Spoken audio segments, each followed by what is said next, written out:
Aravind, the shade is okay? என்ன இதுவும் பிடிக்கலையா? No it's fine. ஆண்டவா எப்படி ரியாக்ட் பண்ண போறான்னு தெரியலையே.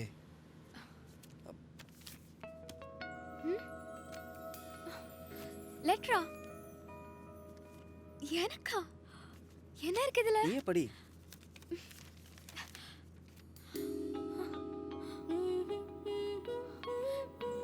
என்ன இன்னும் 4 நாள்ல கனடா போகணுமா? பழகுனது எல்லாம் அவ்வளவுதானா? எல்லாம் அவ்வளவுதானா?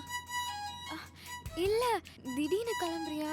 ஆஹா, இந்த பாறை லேசா அசைற மாதிரி இருக்கே. இந்தா. ஹே, கிஃப்டா ஃபார் மீ? என்ன இன்னைக்கு எல்லாமே சர்ப்ரைஸா இருக்கு? என்ன இருக்கு இதுல? பிரிச்சு பாரு. ஓ, இதா? வேற என்ன எதிர்பார்த்த? இல்ல, நத்திங். எஸ், அவளுக்குள்ளேயும் காதல் இருக்கு. அரவிந்த், நீ சொல்லாத, கொஞ்சம் வெயிட் பண்ணு, அவளே சொல்லுவா.